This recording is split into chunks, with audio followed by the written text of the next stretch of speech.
Okay, it is Mark Vergeer here. It is a Saturday morning and the weather is quite English, which is very strange because I'm not in England, but I'm in the Netherlands and we have the same weather. Nice, wet and cold. So, what's in this blue bag? Well, the new issue of Retrogamer. This always brings joy to my day, and especially since they are covering the great Secret of Mana RPG series. Favorite of mine, so this magazine probably can't go wrong. Okay, so let's go through it a bit. Oh my god, yeah. This ad always creeps me out. I mean, I'm not sure who thought of this, but I mean, interchangeable heads, and for some weird reason there's this logical error. I mean, he is actually examining his head without his eyes and he's looking into nothingness, and why is he facing the mirror? Shouldn't he be flipped the other way around and stuff? Very, very unreliable brand. I mean, this can't work. I'm not... Probably it doesn't work because I'm not one of the how do you say that? Doelgroep, the target audience, because I'm like super old and not like this zit-faced dude anymore. Oh yeah, let's move on. So the Secret of Mana magazine. Well, Darren Jones always has his editorial, the Retro Baits, where all the contributors are telling us about what they are playing currently and stuff. Always very nice to check out. So the Secrets of Mana, that's a big article this month. And they have a piece on John Wilson. They have a piece on Tim Wright. Let me see, flashback. The ultimate guide to one of the gaming's best 16-bit adventures. Curious what that would be. Flashback, it seems. Oh, of course, flashback. I thought it was a flashback, but the game is actually flashback. It's early, I guess. And yeah, let's move on. Sonic Pinball, they covered. Lemmings. So, what is retro in 2011? So yeah, they go over that. Thoughts on replay. So Ian Lee is actually telling us about that. This is also a very nice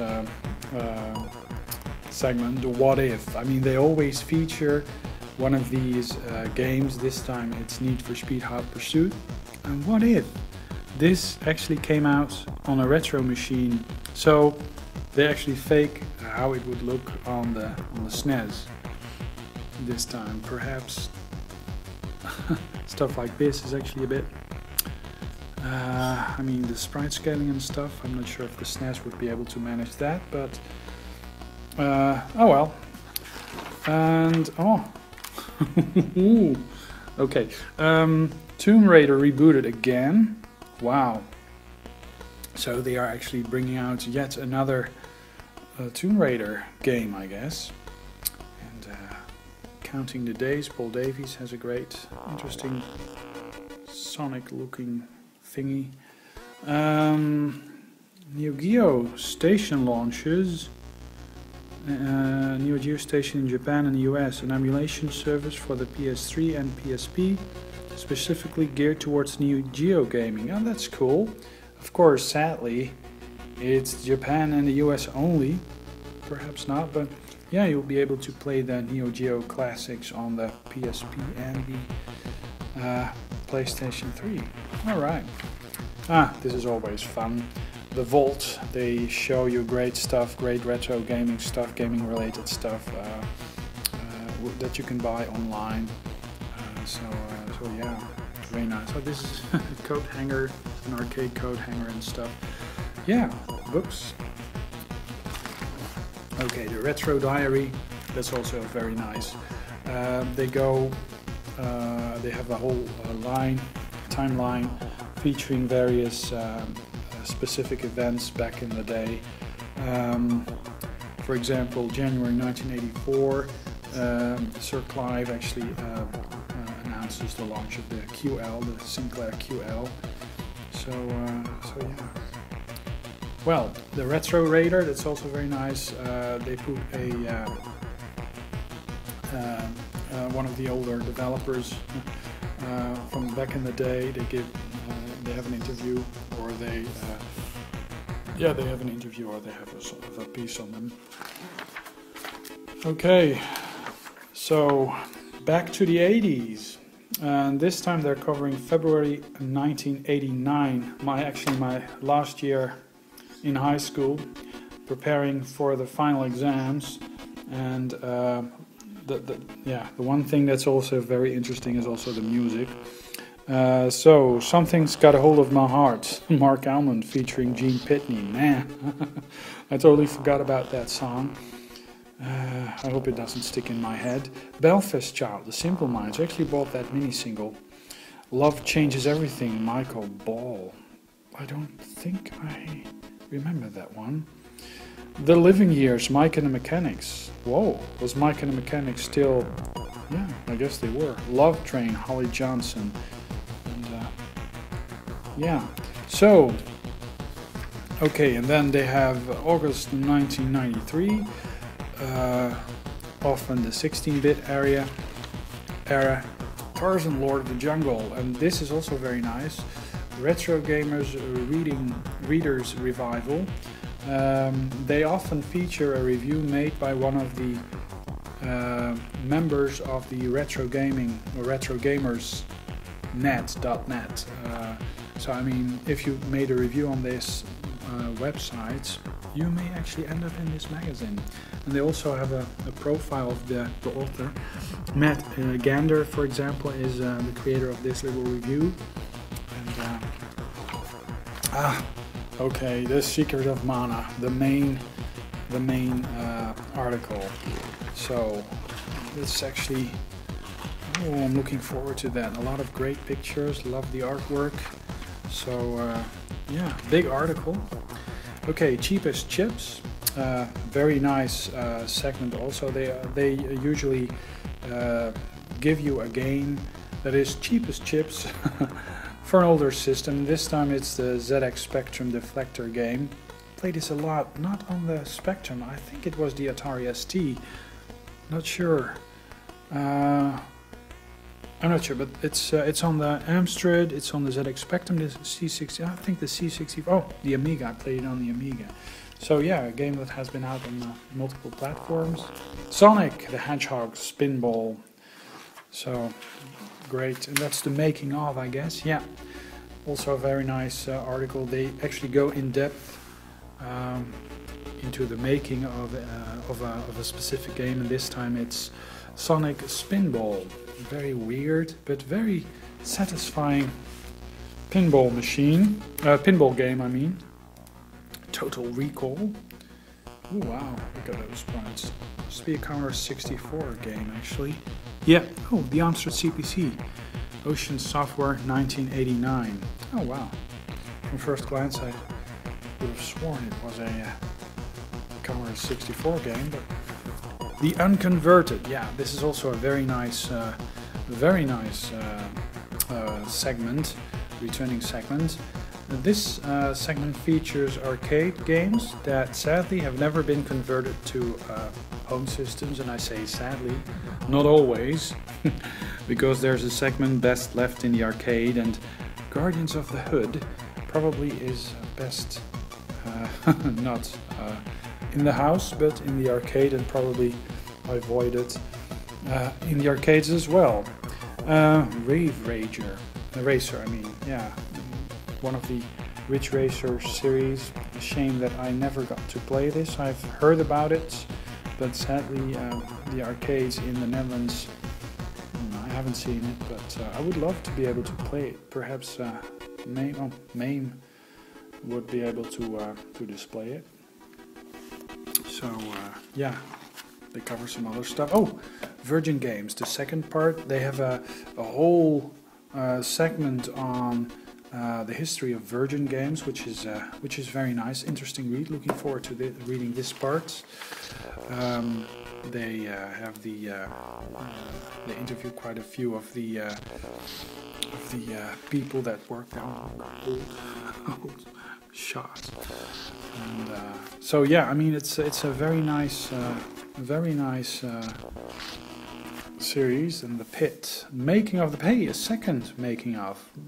Often I don't think they had multiple articles making of, but yeah, they have the Pit. Cool, a very interesting game. I actually played this quite a bit. So yeah, nice mugs. So Obscura Machina, obscure machines. Obscura Machina. This is actually the third installment, and they feature the Tatum Einstein. The Tatum Einstein. Seems like they had a hardware Spectrum emulator. Elite. Looking forward. More than 50,000 Einsteins were manufactured. Really looking forward to see what this is. Maybe some sort of MSX. Yeah, it's MSX-like. I'm looking forward to that. The MSX shared a lot of similarities with the Coco. The ColecoVision, and actually the Master System, and the Einstein as well. I'm really looking forward. Perhaps people are making that, but there have been MSX games converted to the ColecoVision, but the other way around. I would love to be able to play ColecoVision games on my MSX. I mean, the hardware is very similar, and the MSX being an open system, not this one, but this is not an MSX. The MSX being an open system, it would really be very interesting to see if it's possible to run ColecoVision games on the MSX. The Ultimate Guide to Flashback. Wow, yeah, I remember this game. Very fluid animation, great stuff, great game. And it was released on the Amiga in 1992. Great. I mean, they always do that. The sprite artwork. Very nice. So yeah, I mean, you really get to know a game pretty well. And the intro sequence. I mean, who doesn't remember the intro sequence? Great stuff. Great animation. I think there's also a Mega Drive version out there. I think I have that. Import only. So yeah, this is something new perhaps to me. It's great games that never reach UK soil. I mean, it's the first time I actually am aware of this. So great games that never reach UK soil. So of course very UK centered, but Junior Pac-Man, great. I mean, it just goes on and on. I mean, this video is probably far too long, but I mean, it's amazing. The March of the Lemmings, the complete history of Lemmings. Whoa, cool. Yeah, oh, cool. Actually, this Mac, the Macintosh LC and the LC2 and the LC3, the pizza box style Macintosh, it was actually my first Mac, and I got that from one of the surgeons that was actually my boss when I was in medical school, and he was a big Mac addict, and my sister needed one for her art school, so I got that, and we actually upgraded it, and my sister got one, I got one, and yeah, great little system, really very nice. And I played Lemmings on that as well, so very nice, very nice. The Lost Lemmings, probably some games that, yeah, all the variants of Lemmings. Where Time Stood Still. Oh wow, another making of. Oh, they feature more making of articles. Not bad, not bad. There seems to be more content. future classic. Modern games you'll still be playing in years to come. So yeah, in this segment, they feature articles of games that are bound to be classics in the future. Tim Wright, an interview. He changed. Okay. And let's see. Super Chase headquarters, very nice on the SNES. Retro Rated. Okay, so this is modern games that are quite good, and Sonic Colors is one of them. I mean, people have been writing great reviews on that. Far better than Sonic 4, as I heard, but and the DS version is different from the Wii version, I guess. 2D, 3D thing. So on Virtual Roundup, they always the downloadable PlayStation Network Virtual Console game room, and the PC, the old retro gaming stuff they feature over there. Prince of Persia, Alien Breed, Crazy Taxi. Oh yeah, Crazy Taxi. This is actually the Dreamcast game. I'm not sure if they emulated it with Dreamcast emulator, or that they just wrote a new shell around the graphics, you know, ported the code over. I'm not sure. Need for Speed Hot Pursuit. Oh, cool. Donkey Kong Country Returns. I've ordered this. It's coming in the mail. I thought I would get it today, the Wii game, but still, I was horrible at it at the first look. Halfline Gamer actually pointed that out in one of his comments in his latest review on the game. I really was horrible at it. I want to improve my technique. Gran Turismo 5. I actually got that just a while ago, and Pac-Man Championship Edition DX. I actually got that on the PSP. I mean, I've got this game, Pac-Man Championship Edition. I've got this game on virtually all systems. I just have to have it. I've got it on the 360, on the PlayStation 3, and now on the PlayStation Portable. Oh, and I even have it on my old Nokia N95 cell phone. Okay, how long can a video be browsing through a magazine? Well, give me some feedback, perhaps. You know, it really sucks. Smurf, homebrew, that's very nice. They have a Smurf game, a new Smurf game on the ColecoVision. I mean, the ColecoVision, back in the day, Smurf was one of the games that really stood out, because the animation of the Smurf walking and jumping, a very difficult game, pixel perfect jumping, jumps had to be performed. Yeah, but they have a new Smurf game. Wow, that's very nice. Looking forward to that. And D-Pad Hero. Oh wow, it's a rhythm game for the NES. Wow, that's cool. And a new game. Hey, it's a Repton.